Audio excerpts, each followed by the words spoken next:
Welcome to the Rollin' with the Boys Radio Roadshow, hosted by three-time Super Bowl champ Nate Newton.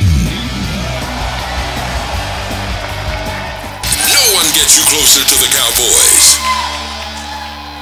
And like whoever that was said earlier, I'm Nate Newton and this is Greg Ellis, and we Rollin' with the Boys Radio Show. Cowboys Fan Connection is one of our ways of getting to us. That's how y'all got to us. But more importantly, www.cowboysporttours.com. Now, okay, you say that defensively you think that we may be a player or two away. Yeah. Okay, offensively, they've been running the ball. They've been dynamite. And I don't want y'all to shy away from this question because I know it's coming. Do we get a ball to DeMarco Murray a lot? You still come ask that question because we got 1,000 ways to solve that question. But what is your solution to that problem of he may get too many carries? I'm not concerned about him getting too many carries. The good thing about it, when you really look at it, he's getting the ball. He's making a lot of yardage before he even get contact, especially a good solid hit by the defender. Because the offensive line is doing such a good job on what they, the combo blocks. They're getting to those linebackers, some cases getting all up to the safety. So the line is doing a good job of keeping him clean when he first get the ball. So you can't worry about that. You're a football player. This is a football team. It's a contact sport. You're going to get hit. Can they give the ball to one of the younger running backs? I think they can. I think they'll still be safe. Would I jeopardize what I got going on right now if I'm the head coach? Certainly not. Okay, well, the other concern I think would be we already lost Doug Free. Do you think we have that depth? I mean, Jeremy Purnell is our swing tackle. Only thing we got left is Bernardo as a guard. So they brought in a guy Hill, but don't know much about him. Is that a concern, or you think that Jason them got somebody somewhere we don't know about? I hope they got somebody somewhere that we don't know about. Unfortunately, I think that's the two things that concern me about the Dallas Cowboys and what you're talking about right now. Is that, we had Doug Free to go down, so we had somebody step in and seem to not to miss a beat. But one of the things the Cowboys had struggled with is depth. Mary gets hurt last year, the whole team going to tank. Sean Lee gets hurt last year, the whole defense going to tank. So I don't know, Nate. Hopefully, we got some names behind those guys, but can they step in there and do the same job that the other offensive linemen have been doing? Only, time and, unfortunately, an injury can reveal that. But that's one of the things that the Cowboys have struggled with.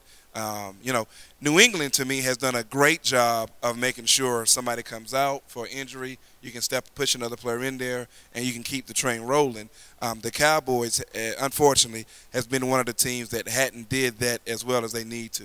Okay, my last question. Okay. And this is a big one here, and then I want you people to start lining up. I haven't said much and gave you my opinion because I'm going to wait on you beautiful people to line up. And, Tony, I want you to make sure they line up with your beautiful daughter over there. And but Rolando McClain, he's a wild card. Drafted a couple of years about Alabama, #1 pick. I mean, got every defensive award coming out of college. Went to the Raiders, didn't fare so well. The Raiders he retired. Raiders traded his rights to the Ravens. And the Ravens, I mean, that's the organization that helped players. Yeah. He couldn't fit there. Yeah. So the Cowboys got him for a 5th or a 6th round pick or something like that. And the guy, you can tell when he's in the game. Yeah. Don't nothing get past him. No. But I know we can fix a knee.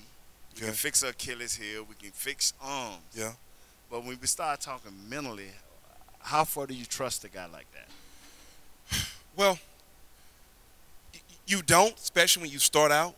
And all of us thought the season was over when Sean Lee goes down in the offseason. But he stepped in there, McClain, and he's doing a good job, Nate. And so the thing you have to look at now to realize is that, okay, I think he finally gets it. I think he understands. I think he's been away from football just enough to realize, I'm not entitled to play this game. And this is a pretty good deal. They're paying me to do something I used to do for free as a kid, and I'm getting a pretty good salary at doing it now, and I enjoy doing it. So I think it just mentally kind of clicked for him to say, hey, man, I need to take advantage of this opportunity. Football is a great game. I love to play it. I made it to where I want it to be, NFL. So I'm going to maximize my opportunity. Okay. Hey, what do y'all love what Greg just gave y'all? Can y'all go around the Appreciate water it. cooler or go back to y'all job and share this? Now, you Redskins fans, y'all ain't getting no secret information. I want y'all to know that. And y'all are welcome to this mic, too. So we're going to open it up for everybody who's got a question, who thinks they got a question. And like I said, I'm going to point at a few of y'all and bring you around here. So now you get with Julian. There you go. Better known as DJ Gumbo. I mean, I ain't never seen the brother fix a pot of nothing.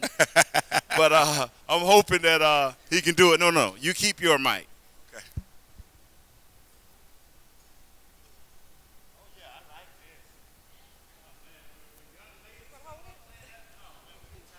Okay, give us your name and where you coming from. Juanita from Washington, D.C. I actually live right next door to FedEx Field. Juanita. Yes. And my question is, what do you think the Cowboys need to do to improve on their special team? I'm going to give you the mic. Dwayne Harris is, I think they can hear me, bro.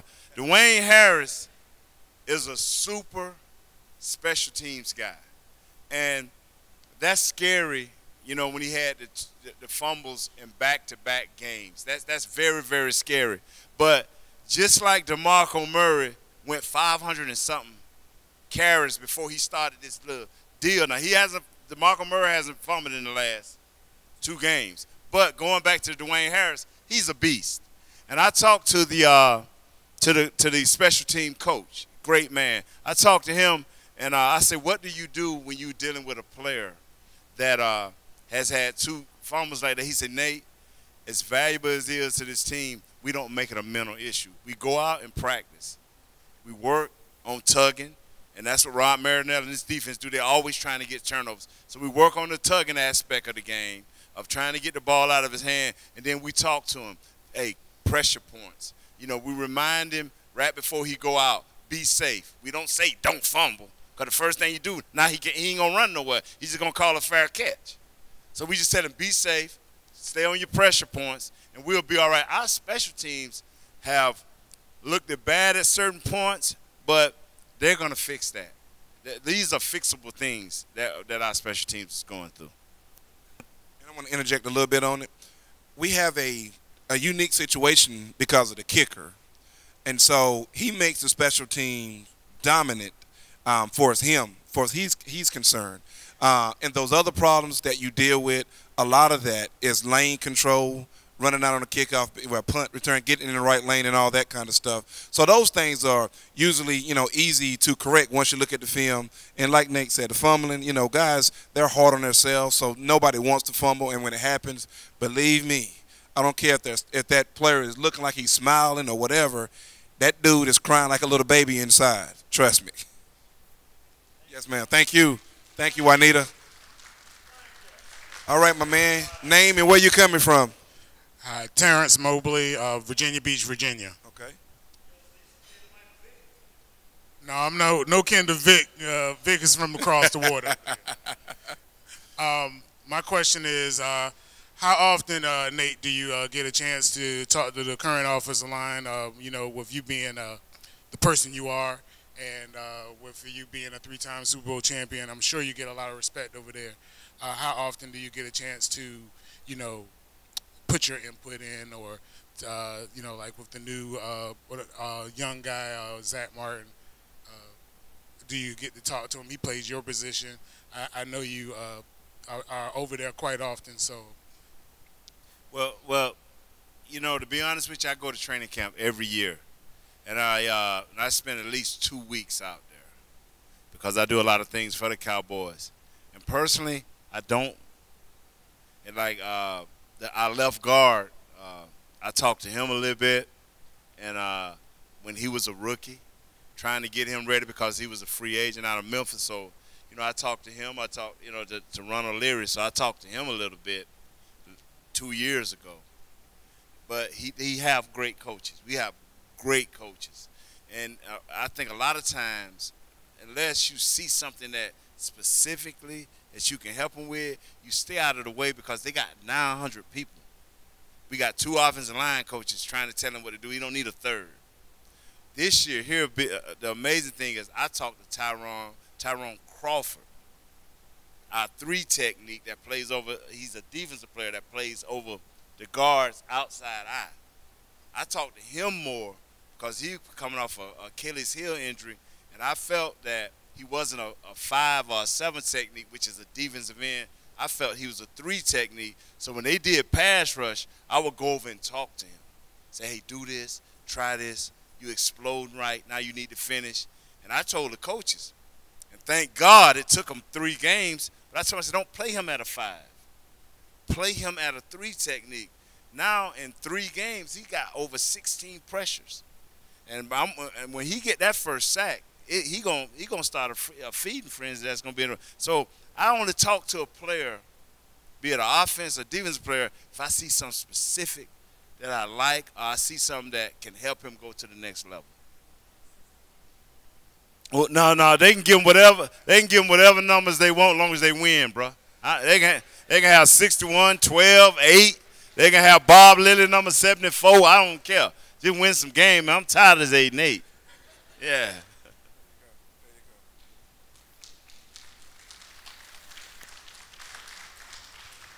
Hi, I'm Kim White from Washington, D.C. Kim White from Washington, D.C. Washington, D.C. Kim, yes. Representing Washington Redskins. And my question is, how do you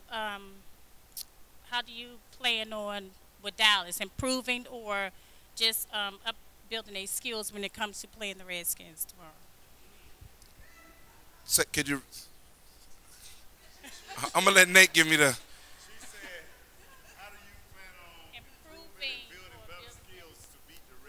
To beat the Redskins? We're talking about tomorrow? We're talking about to beat them tomorrow? Just show up. No. Okay, that was now that was just a joking part.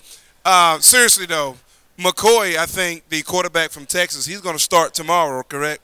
Yeah, so that's a variable that we don't know. Because we hadn't seen him play a lot, for the Washington Redskins. That does concern me some. What are we going to get from him? I mean, odds would say, he's still a young quarterback. He's not going to come out there and play like Peyton Manning, but he could. But what Nate said earlier before we start the show, many years with the Cowboys with Nate, many years with Cowboys, Greg Ellis, when you playing the Washington Redskins, Philadelphia, New York, it doesn't matter what the record is. That's unfortunately for us as Cowboys fans, but tomorrow's game will be anybody's game to win, to be honest with you. So, I used to play Washington sometimes, and they were totally out the playoffs, and I'm like, dude, why these dudes keep playing so hard? They're not going to go anywhere, so what are y'all doing? But it doesn't matter because it's Cowboys versus Redskins. So it's going to be a hard-fought game no matter what we do, no matter what Washington does. It's just going to be who wants it the most tomorrow. See, y'all going to be missing a rack pole at your outside linebacker. Y'all going to have a Jackson Jeff Code and I think a young kid Murphy at your outside trying to man that position there. Colt McCoy is your 3rd quarterback. You have a new head coach, but you also have Jason Hatcher who played with us. Yeah, so Jason Hatcher, he knows Tyron. He knows Ronald Leary. He knows our center. So he's going to be trying to give all the information he can technique-wise to try to help his guys. And y'all still got Kerrigan, the outside linebacker. Y'all got Riley Jr., the middle linebacker. Y'all got Merritt. So y'all got guys that know the Dallas Cowboys, and they ain't giving it up. And plus you got a new head coach that's trying to put his stamp on his team as a team that's going to play hard. Y'all are tackling better, much better than you did last year. And what amazes me is you got to understand, Colt McCoy is a winner. When he was at Texas, he's a winner. And the one variable that Cowboy fans and Cowboy players better understand is he is closer to RG3 than people think because he can run. He can run the same offense that they have for RG3. Now, he's not a better athlete, but I think he throws the intermediate routes better. He throws the shorter routes. He can handle the screens better. But more importantly, he can get out of there and run. So the Cowboys got to stay in their lane. See, these are little things that I try to tell people that, that unknown factor, he's the X factor. He can make some differences. But if we get to him early and rattle him, that means you got to go back to that other cat from Michigan State, but he gonna throw 4. Yeah, pick 6. Thank you. All right. Hell to the Redskins. Hi, my name's Anita. I'm from Maryland. Okay. We're doing real good to start off this year, but in past years, when it comes to the postseason, we seem to have some problems. What do you all think is going to happen different this year so that we can keep doing the same things I'm in going the to postseason? correct your question. It's not even in the postseason. It's in December. Okay. When we have those problems, unfortunately. I was trying to be nice. Yeah, I know it. I could tell you was. Unfortunately, you don't know until you get there. But it was kind of like what Nate and I was talking about earlier, and that is when the season gets later, you get guys banged up, and so most of the times every football team has 2 or 3 starters that's not able to start and play that football game. A lot of those things factor into the equation for the Cowboys, and my answer to Nate earlier was that has been our Achilles heel. We don't have enough strong backup players when somebody goes down. So hopefully we can keep our guys healthy. Hopefully Jason has, got a plan for that, hopefully.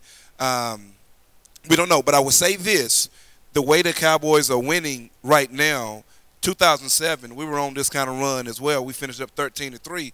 But the thing that we were doing it more with T.O., Tony, passing the football. It's always better to run the football. The simple reason is when you go up to Washington in December, when you go to New York in December, when you go to Philadelphia in December, it's harder to have a good passing game when it's cold outside.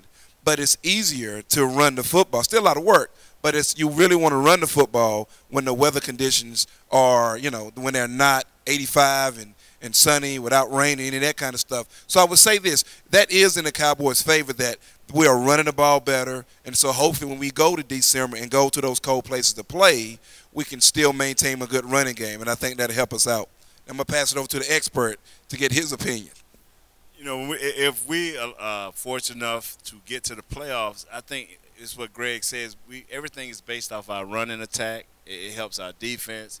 Our wide receivers are elite. I think Terrence Williams is growing by leaps and bounds. As you see, Escobar is starting to find himself in the red zone. So, but what's going to get us over is the fact that a lot of these guys don't know our failures in the past. And Jason Garrett got them going one game at a time. And the most important thing is we was 5-1 against our division last year. I think we won most of our home games. And if you can win your home games, and let's say we go 11-5, 10-6, and be able to play a game here where it becomes a true home game, that's what pushes you further into the postseason. Because now when you come here, like our first game, it was 49er land. Now we don't see that. As we win more, we see the blue, we see the silver, we see the white, and that's us. So that is what's going to give us a chance to win in the postseason. The run game, team unity, defense playing, our lights out, no key mistakes, and our home fans. All right.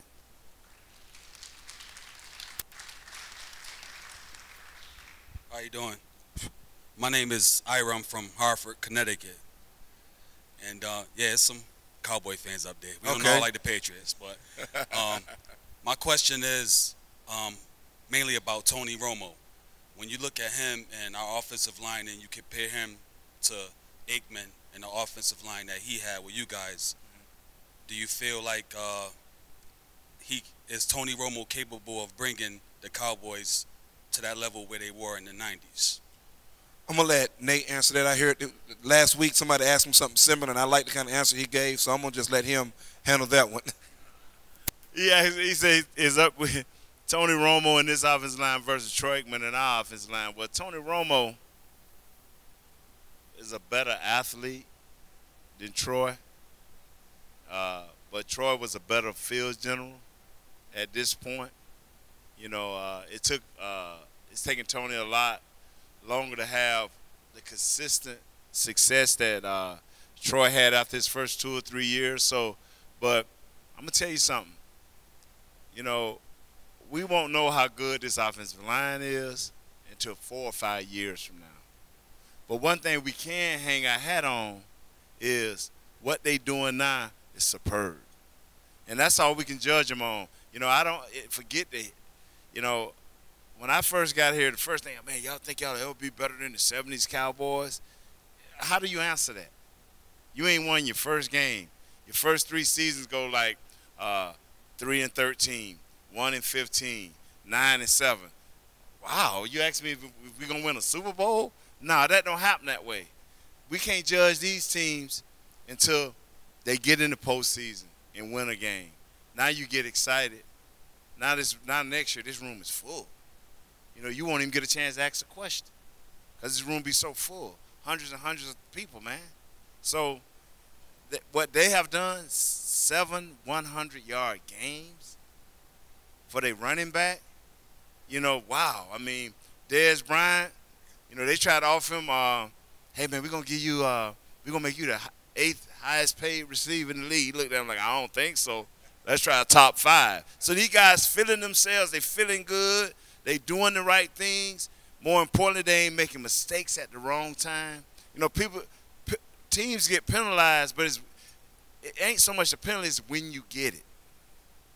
You know, it's when you fumble that ball. You know, 2 minutes left, you're down by 3, you're inside the 20, you fumble that thing, you know the game over. But they ain't doing that this year. So it's all good, man. If we can get you with some better glasses, boy, you'll be all right. Yeah, man. I hope she can tell you some more. Go ahead on.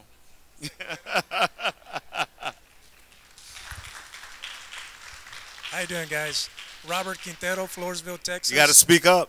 Robert Quintero, Floresville, Texas. I just wanted to ask a question, and maybe you get your thoughts on the defenses everywhere, man. I mean, we didn't think that this defense would.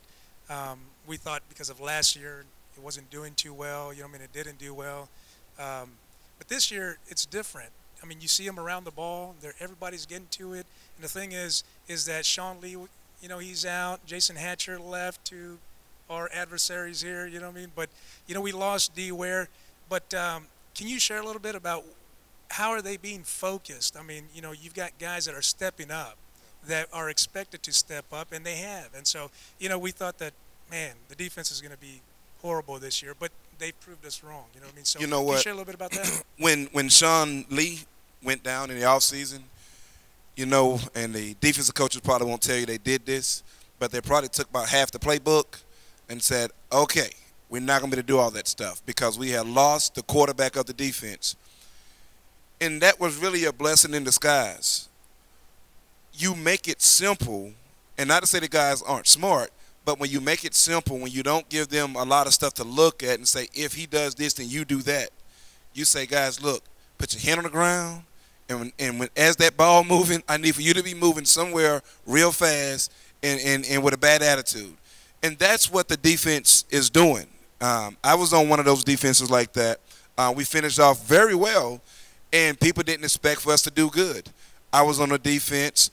We supposed to have a superstar defensive lineman, Leon Lett, Alonzo Spellman, Dimitri Underwood.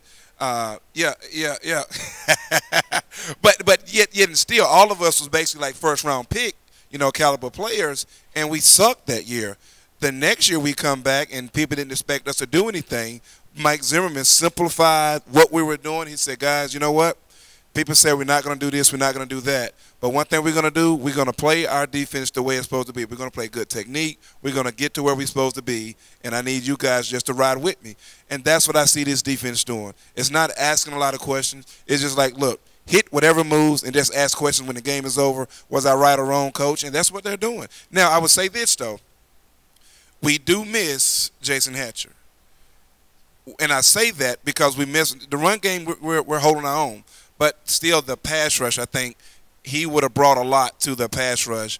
I think DeMarcus would have brought a lot to the pass rush. So I think we do miss that. But, you know, things happen in football. You got to roll on. So right now, defense, like you said, they're playing lights out. It's more simple. just get to the ball and want to do good. That's what they're doing. All right. As Nate would say, I'm going to let you go back to your seat now. Thank you. How you doing? My name is Mark Boyden from Washington, D.C., representing here in Dallas. Representing, okay. We're going to see how much you're representing now. Oh, I've been here a long time. I've seen a lot of losses. Okay. Got a question, though. What can you do, what do we have to do either on offense or defense or either side to come away with a victory? And then two-part question was, Hatcher came to Washington, D.C. this year, and he said he didn't understand the rivalry between us. Was there always a rivalry between the players maybe? I know it's always between the fans, but did the players have the same type of feeling? It's a rivalry game, but it's always been Dallas and Redskins. Do they feel the same intensity? Because he's starting to feel it now in the Washington, D.C. area, and he didn't know it was that big. Yeah, it's different for different players, I would say. I can tell you one guy who took it to heart, and that's Emmitt Smith. Like, you'll have a problem if Emmitt was in here and you had that on right now. He probably wouldn't do what we're doing. So some guys take it, a little more to heart than others. But the rivalry is strong for players, obviously for fans. As players, I used to like to kind of turn around, and y'all will be fighting in the stands a lot of times up in Washington. So that it's a very intense rivalry between Dallas and the Cowboys, to say the least. And this man got more experience about it than I do, so I'm going to see what he got to say about it. What was your first? Okay, yeah. I ignored that for the obvious reasons. What do y'all got to do to win tomorrow? Hope that we don't show up. That's like I told her. You know what? All right, but no, seriously though, as Nate said though, McCoy to me is the X factor. He's the unknown. We don't know what he's gonna do tomorrow night. So predicated on how he plays, you realistically can see your team, see Washington kind of turn around with him as quarterback. Because they don't have to simplify the offense. He's athletic enough to run what RG3 would do. As Nate said, he's not as athletic as RG, but they don't have to cut the offense in half. You got a head coach, obviously want to prove that he's deserving of his job. So, anything can happen tomorrow. I think, for you guys, obviously, defensively, we had 7 100-yard rushing games. That is the NFL record. So if you ask me what y'all need to do, you need to figure out some way to not allow us to have 8 100 rushing yard games. That kind of starts you off right there. What y'all have to do, and what I've been preaching all year is, for you all, is you have to come out and use Alfred Morris. Y'all have gotten away from that, from using him. Roy Halou Jr., you got to use him. You got to run successfully early, and you have to get first downs. That's what you have to do. You have to go in there, have no turnovers, and you have to win the turnover battle. You have to win the possession battle. 1 minute. It's 60 minutes. Y'all got to have 31 minutes. No turnovers. Y'all defense has to tackle. If y'all do that right there, y'all got a great chance of winning the game. No, that's obvious, baby. That's what Jason's telling them. That's what their coach is telling them. If they come in and hold about 31 minutes, no turnovers, and they tackle on defense, because that's their Achilles heel. They got all these great athletes, but they won't tackle. Now, this is the key right here, and this is what I hate. If we get Colt McCoy time, and he can load up and get that ball to either Pierre or get that ball to Jackson, wow. Wow. So, what we're going to do a couple of times, I think, is we're going to put that safety deep in the hole, and we're going to all we got to do is hit Jackson right in the face, and it's over. He's going to want to fight the rest of the game, and we got him. Now, Pierre's a different deal. That dude is a beast. He can take the ball from ground zero and go 60 in a minute. Even though Jackson faster, he a long ball catcher. Pierre, man, he'll catch that thing on a quick bubble screen and go to the house. We saw that last week. But the best thing, like Greg say, is, you know, if we show up and we get the ball first, it's over. Bye. Have a seat. And he asked, I think we've been going how long, Tony? How long we've been rolling here with the boys? About 30 minutes. We're going to do about another 5 or 10. I think we're going to let these young ladies in a few more. But let me say, he said a rivalry. When I first got here to the Dallas Cowboys, and this is not bragging, I'm giving you true facts. When I first got here for the Dallas Cowboys, we were losing. We played the world champion Chicago Bears. And they was beating us. I mean, they was beating us bad. And I looked at the guy, Richard Dent and all of them. I said, yo, man, y'all got us by 20. Y'all bring it. I said, brother, lighten up. You know, I said, I ain't going to quit. And I know you ain't going to quit, but lighten up. He said, man, y'all the Dallas Cowboys. We on national TV, and we going to beat out of y'all. Wilbur Marshall goes to the Redskins after about a couple of years, and we was playing, and we was sticking with them. And they messed around and got a bomb on us, another bomb on us. We losing. It's fourth quarter. We're about to killing Troy. I said, Will, lighten up. And he said, man, y'all are the Dallas Cowboys, and we gonna beat. And that bothered me because it wasn't about me as a player. It was about the Dallas Cowboys.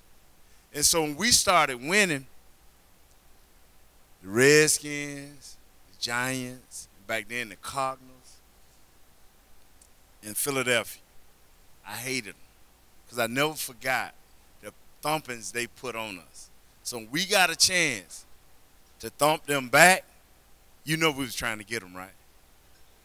So the rivalry is there, but what makes the rivalry sweet is when we both win. And if y'all, I will hope that y'all will be at least 4-2. You know, I don't want you 5-1 or 6. You know, 5-1 or 6-1, but I would like for you to be 4-2. Like Philadelphia got beat tonight, right? They still playing. I hope they get beat. You know, so I want you to have a good record. I don't want you to have a better record than us. But the rivalry is there. The rivalry is there. Hi, my name is Cherie, and I'm from Virginia Beach, Virginia. So hi. My question is, being someone that lives in Redskins country, have Redskins parents that they're over there, love the Redskins, that gets taunted every day at work by people that don't even really like football. What is your advice to me to deal with these crazy people that always at the gas station? I can't go to the grocery store, but I wear my Cowboys pride. I don't care. Redskins country, I don't care. I wear my Cowboys. What's your advice for me as far as dealing with these crazy people when I'm trying to mind my business and be a Cowboys fan? You know, it should be easy this year, you know, but in the past years it hasn't been easy. But, you know, one thing I've always, you know, and I hate to say this because I don't want to, you know, I don't want this to go across wrong. But once you become a Cowboy fan, a Cowboy player, it's a certain arrogance you have. And you know,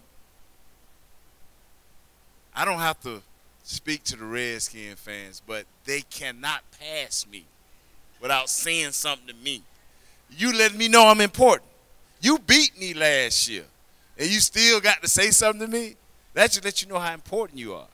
So just remember, when they say something, and if they was to get lucky at this 1,100 out of 1,000 times here tomorrow, still they're gonna have to say something because they know they don't have a future. I mean, they don't have a season. I'm sorry. Yeah, I agree. I agree with Nate said. I think what you need to do is look at it as they're flattering you, simply because they want to be Cowboys.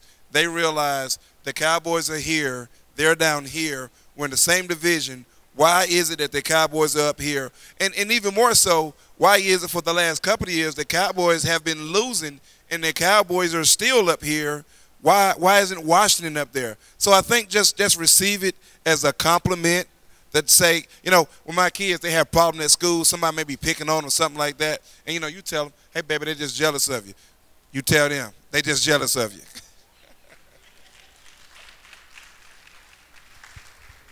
How you doing? Tarsha from D.C., Dallas Cowboy Country. Don't care what they say. There we go. So, Dez and Romo have a match made in heaven this year. Okay. Do you think there's anybody that can check him or stop 88? Oh, you know what can stop them is obviously themselves. That's the old cliche answer. Okay.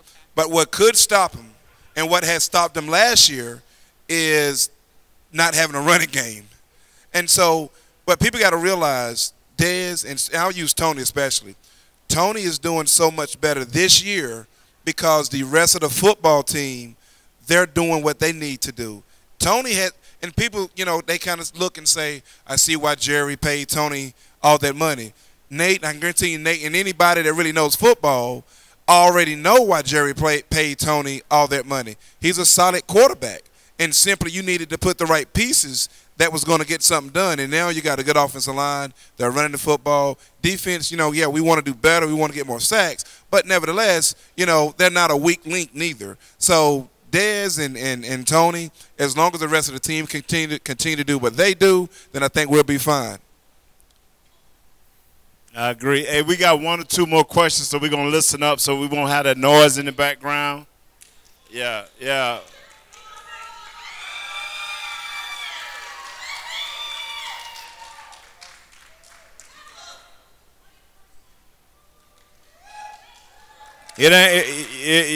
Let me tell you something. Jimmy would tell us that sounds all right, but if we lose tomorrow, it don't mean nothing.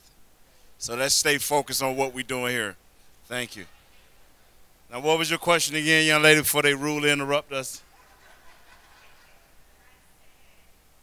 Said Tony and Dez right now have a match made in heaven. Is there anyone anywhere that can stop them? Yeah, somebody somewhere that can stop them, but it ain't happening tomorrow night, so don't even worry about it. Well, you Vic well don't like that. Yeah, I'm gonna come up out of my seat. Yeah, all right. Can we get another cheer about the put that camera back on them, man. I gotta get them cheering again. Them Eagles lost. Cheer again, y'all.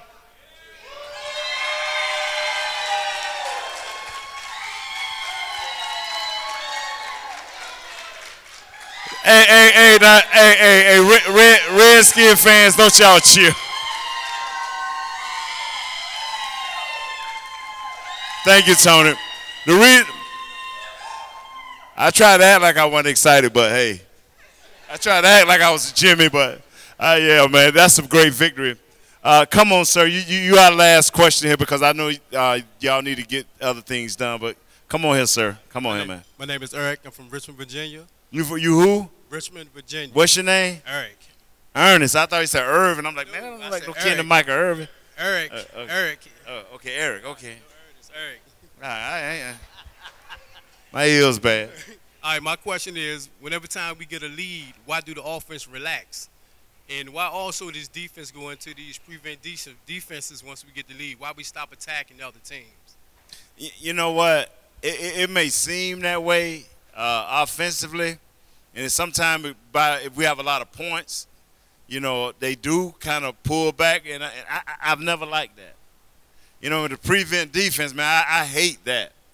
You know, I think if you're going to go into prevent, I think you should let everybody keep balling and just throw your safety deep in the hole, let everybody keep balling. But, you know, I ain't a coach, and, you know, thank God, because I probably lose more games trying to think like you. And now I'm saying I'm thinking like him. I'm like, I put me a safety in the hole and let them other 10 guys get after the ball.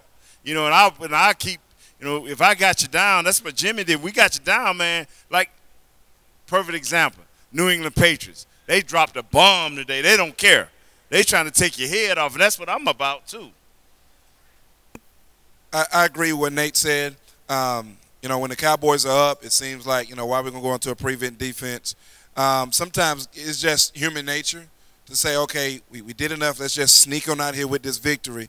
One thing about the New England Patriots that they do, New England Patriots looks at their games as building blocks. And so they may be beating you, but they're still looking to get stuff accomplished during that game. They don't care it's 45 points. They're like, okay, we need to work off running this play to our left side. We ran it to the right real good. We struggle running it to the other side. Let's run it over there and perfect that. So their game sometimes when they got them kind of under control kind of comes into like a practice. And I think the Cowboys need to use that, take that kind of approach even more. Let's don't slack up. Let's say, all right, we got them, you know, unless the world come to an end, we're going to win this football game. So let's figure out how we can continue to work on the next football game. So I agree with you. Hey, let's go. Let's cheer. Yeah! We just boy, yeah. Yes, sir. All right. Yeah, keep cheering, yeah. All right, keep it going, keep it going. Keep it going, keep it going. Hey, come here, bro. Come here. You come here. Yeah, come here. All right. Yeah. Come stand up next to Greg. We want you, and we're gonna do this. You know what I want you. Come on over here.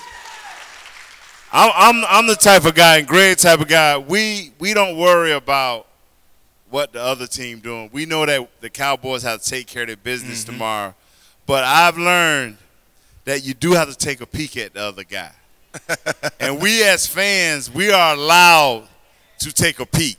And a young lady asked, you know, what do we do about the postseason? And I'm telling you, about 4 or 5 weeks from now, we're going to start taking a better peek, a little bit more peek, if we are victorious starting tomorrow. This game is big. Now, I want to know one thing. Did the Colts lose to the Steelers today? Now, what is that telling everybody? What is that telling everybody? That upset is in the air. So what I'm going to do here, I'm going to give